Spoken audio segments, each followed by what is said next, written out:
Hello, good morning friends. तर आज आपण बघणार आहोत असं एक एक्झामिनेशन ज्यामधून आपल्याला बरेच आपल्या शरीरातील बदल किंवा जे काही डिसीज असतील त्यांची कल्पना येऊ शकते. तर त्या एक्झामिनेशनचं नाव आहे युरिन एक्झामिनेशन. युरिन एक्झामिनेशन हे एक्झामिनेशनमधून आपल्याला किडनी डिसीज असेल, डायबिटीज असेल, इन्फेक्शन असेल, लिव्हर रिलेटेड डिसीज असेल, याची काय होते बऱ्याच गोष्टींची माहिती आपल्याला फक्त एका एक्झामिनेशन म्हणजेच युरिन एक्झामिनेशनमधून कळते. तर आज आपण बघूया युरिन एक्झामिनेशन. ते 3 प्रकारे केलं जातं. युरिन एक्झामिनेशन जर का बघितलं आपण इंट्रोडक्शन, तर urine examination is a simple non invasive test आहे. ते हेल्प करते असेसमेंट ऑफ रिनल फंक्शनला and detection of various disease. वेगवेगळे डिसीज डिटेक्ट करण्यासाठी काय करतो आपण युरिन एक्झामिनेशन केले जाते. तर युरिन एक्झामिनेशन हे 3 टाईप्स केलं जातं. पहिले तर फिजिकल एक्झामिनेशन, दुसरं केमिकल आणि तिसरं आहे मायक्रोस्कोपिक. फिजिकल एक्झामिनेशन म्हणजे आपण जे काही फिजिकली बघतो त्याला आपण काय म्हणतो फिजिकल एक्झामिनेशन. केमिकल एक्झामिनेशन म्हणजेच वेगवेगळे केमिकलचं यूज करून जे एक्झामिनेशन केलं जातं त्याला आपण म्हणतो केमिकल एक्झामिनेशन. आणि मायक्रोस्कोपिक एक्झामिनेशन म्हणजे अशा काही गोष्टी ज्या की आपल्याला वरतून दिसत नाही, ज्याला आपण मायक्रोस्कोपचा यूज करून ज्या गोष्टी बघितल्या जातात त्याला आपण म्हणतो मायक्रोस्कोपिक एक्झामिनेशन. तर बघू पहिलं फिजिकल एक्झामिनेशन. फिजिकल एक्झामिनेशनमध्ये कलर. आता कलर जर का बघितला आपण तर पेशंटचा कलर, युरिनचा जो कलर असतो तो मोस्टली पेल येलो कलर राहतो. पण जेव्हा कलर हा डार्क येलो होतो त्याचे कंडिशन काय काय असू शकतात डार्क येलोच्या. पहिलं तर डिहायड्रेशन असू शकते पेशंटला. दुसरी गोष्ट म्हणजे कुठलं मेडिकेशन चालू असू शकते, जसं की टॅबलेट बिकासूल किंवा बी कॉम्प्लेक्सची टॅबलेट जे चालू असते त्यामुळे पण काय होते युरिनचा कलर डार्क येलो येतो. दुसरी गोष्ट म्हणजे लाईट व्हाईट कलर राहतो पूर्ण. That is patient is over hydrated झाल्यानंतर पेशंटचा युरिनचा कलर कसा राहतो लाईट व्हाईट राहतो. डार्क कलर अजून कधी येऊ शकतो तर जॉन्डिसमध्ये पण काय येतो डार्क कलर येतो. झाला कलर. दुसरी गोष्ट म्हणजे त्याचा जर नॉर्मल फाइंडिंग बघितली तर कसं आहे पेल येलो कलरचा राहतो. नंतर टर्बिडिटी म्हणजे ते टर्बिड कसं आहे त्याची घनता कशी आहे ती, तो कसा असतो क्लिअर राहतो. पण जेव्हा एखाद्या पेशंटमध्ये काही क्रिस्टल्स वगैरे यायला लागतात किंवा बाकीच्या गोष्टी दिसायला लागतात तेव्हा त्याचा कलर काय होतो टर्बिड होऊन जातो किंवा असा एखाद्या पाण्यामध्ये माती टाकल्यानंतर कशी दिसते त्या प्रकारे त्याची टर्बिडिटी होते. जर ओडर जर का बघितलं त्याचा स्मेल कसा पाहिजे स्लाइटली ॲरोमॅटिक स्मेल राहतो त्याचा. व्हॉल्यूम पर डे व्हॉल्यूम किती इन 24 आवर्समध्ये नॉर्मल रेंज किती आहे व्हॉल्यूमची 1 to 1.5 लिटर एवढं आपलं युरिन रेग्युलरली बाहेर पडायला पाहिजेत. नंतर आहे स्पेसिफिक ग्रॅव्हिटी म्हणजे त्याची जसं की आता पाण्याची स्पेसिफिक ग्रॅव्हिटी जी 1 आहे म्हणजे त्याची हलका किती येतो किती घन आहे त्याचं बघितलं जाते. तर त्याची नॉर्मल 1.003 to 1.03 एवढी त्याची स्पेसिफिक ग्रॅव्हिटी सांगितलेली आहे. कलर झाला ड्यू टू युरोक्रोम पिगमेंट प्रेझेंट असल्यामुळं जो युरिनचा कलर राहतो तो कसा राहतो पेल येलो कलरचा राहतो. टर्बिडिटी म्हणजे normal clear. Turbidity indicates presence of cells, bacteria, pus किंवा क्रिस्टल्स हे ज्या गोष्टी असल्या तर त्याची टर्बिडिटी काय होते चेंज होऊन जाते. ओडर म्हणजेच त्याचा स्मेल कसा असला पाहिजे ॲरोमॅटिक असलं पाहिजे. फ्रुटी ओडर इन डायबिटीजच्या पेशंटमध्ये थोडासा फ्रुटी ओडर दिसून येतो. तर फोइटेड ओडर इन युटीआयमध्ये थोडासा फोइटेड ओडर दिसून येतो. नंतर normally volume 1 to 1.5 litre per 24 आवर्समध्ये. स्पेसिफिक ग्रॅव्हिटी डिपेंड्स करतं कन्सन्ट्रेशन ऑफ सोल्यूटच्या कन्सन्ट्रेशनवर. नॉर्मल रेंज किती 1.003 to 1.03. इन डिहायड्रेशन जेव्हा पेशंटला डिहायड्रेशन असेल किंवा डायबिटीज मेलेटस असेल तेव्हा त्याची स्पेसिफिक ग्रॅव्हिटी काय होते, वाढते. आणि पेशंट ओव्हर हायड्रेशनमध्ये असेल, डायबिटीज इन्सिपिडस असेल, रिनल फेल्युअरमध्ये असेल तर त्याची स्पेसिफिक ग्रॅव्हिटी ही कमी होत असते. नंतर आपण बघूया केमिकल एक्झामिनेशन. केमिकल एक्झामिनेशनमध्ये काय सांगितलेलं आहे, केमिकल टेस्टच्या थ्रू आपण जे एक्झामिनेशन करतो त्याला म्हणतो केमिकल एक्झामिनेशन. त्यामध्ये पहिलं बघितलं जातं प्रोटीन्स नॉर्मली ॲब्सेंट राहतात, पण जेव्हा आपण प्रोटीन्स प्रेझेंट यायला लागतात, जेव्हा आपण युरिनमध्ये प्रोटीन्स हे प्रेझेंट यायला लागतात तेव्हा आपण काय डिनोट्स करतो की पेशंट हॅविंग किडनी डिसीज, पेशंटला काहीतरी किडनी डिसीज असेल. मोस्टली नेफ्रोटिक सिंड्रोम किंवा ग्लोमेरुलस फिल्ट्रेशन जेव्हा रेट कमी होतं किंवा मग ग्लोमेरुलसमध्ये जेव्हा फिल्ट्रेशनला काय अडचण येतात तेव्हा आपण काय होतात, प्रोटीन्स प्रेझेंट येतात. मोस्टली फिमेल्समध्ये काय होतं, व्हजायनल सिक्रेशन्समुळं काय होतं, जेव्हा आपण युरिन जेव्हा आपण कलेक्ट करतो ते मिड स्टीम युरिन आपण कलेक्ट करायला पाहिजे.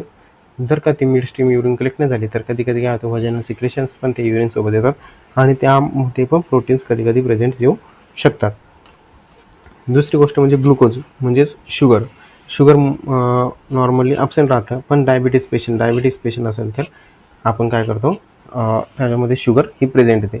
त्याच्यामुळं जेव्हा आपण युरिन एक्झामिनेशन करतो शुगर ही व्यवस्थित बघितली पाहिजे. शुगर जेव्हा आपण 1+, 2+ असेल तर त्याची BSL फास्टिंग आणि PP करून घ्यायची. नंतर केटोन्स बॉडी जेव्हा आपण मोस्टली नॉर्मली ते ॲब्सेंट राहतात, पण जेव्हा त्या प्रेझेंट यायला लागतात तेव्हा बॉडी स्टार्वेशनमध्ये आहे असं आपल्याला केटोन्स बघून कळू शकतं. किंवा पेशंट डायबिटिक किटोॲसिडिसिसमध्ये आहे हे पण आपण याच्यावरून कळते. जेव्हा आपण केटोन्स केव्हा प्रेझेंट यायला लागतात, जेव्हा कार्बोहायड्रेट पूर्णपणे बॉडी यूज करू शकत नाही तेव्हा काय करतात, फॅट्सचं मेटाबॉलिझम होऊन फॅटला डिग्रेडेशन करून ते काय करतात, केटोन्स बॉडीज हे काही वेस्ट प्रोडक्ट म्हणून युरिन थ्रू बाहेर पडतात. त्यामुळं काय होतं, आपल्याला कळून जातं की पेशंट हा स्टार्वेशनमध्ये आहे किंवा इन्सुलिन रेजिस्टन्समध्ये आहे किंवा त्याला डायबिटिक किटोॲसिडोसिस होऊ शकतो. त्या केसेसमध्ये पण काय होतात, केटोन बॉडीज युरिनमध्ये प्रेझेंट येतात. नंतर ब्लड युरिनमध्ये मोस्टली ॲब्सेंट राहतं, म्हणजे नॉर्मली ॲब्सेंट राहतं, पण जेव्हा इन्फेक्शन झालं असेल किंवा स्टोन असेल एखादा क्रिस्टल किंवा ट्रॉमा असेल किंवा युरिनरी स्ट्रिक्चर असेल, युरिनरी स्ट्रिक्चरमध्ये पण कधी काय होतात, रेड ब्लड सेल्स युरिनमध्ये प्रेझेंट येऊ शकतात. जेव्हा पण स्टोन असेल, युरिनरी स्टोन असेल किंवा रिनल स्टोन असेल किंवा आपला युरेथ्रल स्टोन असेल तेव्हा आपण काय होते, RBC प्रेझेंट येऊ शकतात. नंतर बाईल सॉल्ट्स आणि बाईल फिल्म हे काय हे डिनोट्स करतात की जे काही कंज्युगेटेड बिलिरुबिन असेल किंवा अनकॉन्ज्युगेटेड बिलिरुबिन असेल, लिव्हर डिसीज असेल किंवा जॉन्डिस असेल, याला डिनोट्स करण्यासाठी काय करतात, बाईल सॉल्ट्स आणि बाईल पिगमेंट्स हे युरिन थ्रू बाहेर यायला लागतात. किंवा हेपॅटो बायलरी डिसऑर्डर्स असेल तेव्हा आपण काय करतात, बाईल पिगमेंट्स प्रेझेंट येऊ शकतात. कळलं. नंतर युरोबिलिनोजन्स हे नॉर्मल राहतात, पण जेव्हा आपण हेमोलायटिक जॉन्डिस असेल, हेमोलायटिक जॉन्डिसमध्ये ते वाढलेलं असेल तर ऑब्स्ट्रक्टिव्ह जॉन्डिसमध्ये ते कमी झालेलं असेल. ऑब्स्ट्रक्टिव्ह जॉन्डिस केव्हा होतो, तर ऑब्स्ट्रक्टिव्ह जॉन्डिस पोस्ट हेपॅटिक राहतो आणि हेमोलायटिक हा प्री हेपॅटिक असतो. हे 2 केसेस खूप इम्पॉर्टंट आहेत. ऑब्स्ट्रक्टिव्ह जॉन्डिसमध्ये काय होतं, युरोबिलिनोजन हे कमी येतं, तर हेमोलायटिक जॉन्डिसमध्ये युरोबिलिनोजन वाढलेले दिसून येतात आपल्याला. नंतर युरिनची पीएच नॉर्मली 5 ते 8 एवढी असते, ॲव्हरेज 6, म्हणजे ती कशी असते, ॲसिडिक असते. Acidic in high protein diet राहतं. जर पेशंटला युरिन जी अल्कलाईन व्हायला लागली तर त्या पेशंटमध्ये UTI किंवा व्हेजिटेरियन डाएटमध्ये ही पेशंटची कशी राहते, अल्कलाईन युरिन राहते. त्याच्यामुळं आपण काय करतो, UTIच्या पेशंटला अल्कलायझर्स ॲड करतो. तर ॲसिडिक असल्यामुळे इन्फेक्शनचे चान्सेस काय होतात, युरिनमध्ये कमी होऊन जातात. नंतर मायक्रोस्कोपिक एक्झामिनेशनमध्ये आपण असं बघणार हे आपण मायक्रोस्कोपमध्ये जे काही आपल्याला डोळ्याने दिसू शकत नाही अशा काही गोष्टी आपण मायक्रोस्कोपमध्ये बघून त्याच्यानंतरच आपण त्याचं मायक्रोस्कोपिक एक्झामिनेशन करणार. तर पहिले आर बी सीज जे असतात रेड ब्लड सेल्स नॉर्मल फायलिंग 0 to 2 HPF राहतात. पण जेव्हा पण ते इन्क्रीज व्हायला लागतात तेव्हा हेमॅच्युरिया असेल, स्टोन्स असू शकतो, इन्फेक्शन असू शकतं, ट्युमर असू शकतं किंवा स्ट्रिक्चर्स असू शकतं. स्ट्रिक्चरमध्ये पण RBCs येऊ शकतात. WBCमध्ये पस सेल ह्या 0 to 5 नॉर्मली राहतात. पण UTI असेल किंवा इन्फ्लॅमेशनच्या पेशंटमध्ये काय होतं त्या वाढून येतात. इपिथेलियल सेल्स ह्या फ्यू राहतात. इन्क्रीज इन द कंटॅमिनेशन, जेव्हा पण काही कंटॅमिनेशन झालं तेव्हा काय राहतात इपिथेलियल सेल वाढून येतात.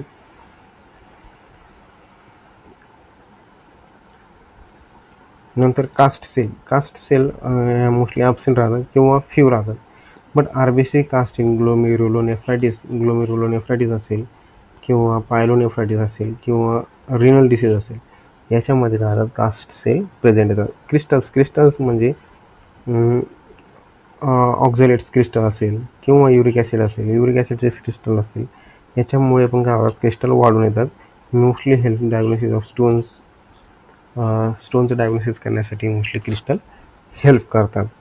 नंतर बॅक्टेरिया मोस्टली ॲब्सेंट राहतात पण UTIमध्ये ते वाढून येतात.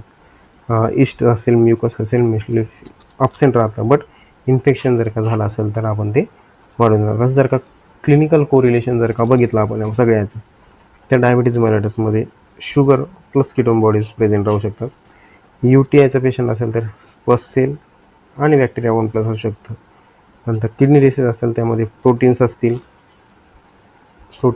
कास्ट सेल असतील, RBCs असतील ह्या त्यामध्ये प्रेझेंट येतात. नंतर लिव्हर डिसीज असतील, लिव्हर डिसीजमध्ये बाईल पिगमेंट्स असतील, बाईल साल्ट्स असतील हे प्रेझेंट येतात. डिहायड्रेशन असेल तर स्पेसिफिक ग्रॅव्हिटी हाय राहील आणि कन्सन्ट्रेटेड युरिन म्हणजेच डार्क येल्लोज कलरची युरिन असेल. नंतर क्विक रिव्हिजनमध्ये आपण बघणार फिजिकल एक्झामिनेशनमध्ये काय काय बघितलं, त्याचा कलर बघितला, ऑर्डर बघितला, नंतर व्हॉल्यूम बघितला, नंतर स्पेसिफिक ग्रॅव्हिटी बघितली. Chemical examination proteins, sugars, ketones, pH etcetera एवढ्या गोष्टी बघितल्या जातात. तर मायक्रोस्कोपिक एक्झामिनेशनमध्ये RBCs, WBCs, cast cell, crystal etcetera एवढ्या गोष्टी सगळ्या बघितल्या जातात. Urine examination helps in early diagnosis and monitoring of diseases. जर का अर्ली डायग्नोसिस करायचं असेल किंवा डिसीजला मॉनिटर करायचं असेल तर युरिन एक्झामिनेशन खूप हेल्पफुल ठरते. Always correlative with the clinical findings for accurate diagnosis. Accurate डायग्नोसिससाठी आपण काय करायचं क्लिनिकली त्या पेशंटला कोरिलेट करायचं, त्याच्यानंतरच आपण काय करायचं डिसिजन घ्यायचं, डायग्नोसिस ठरवायचं.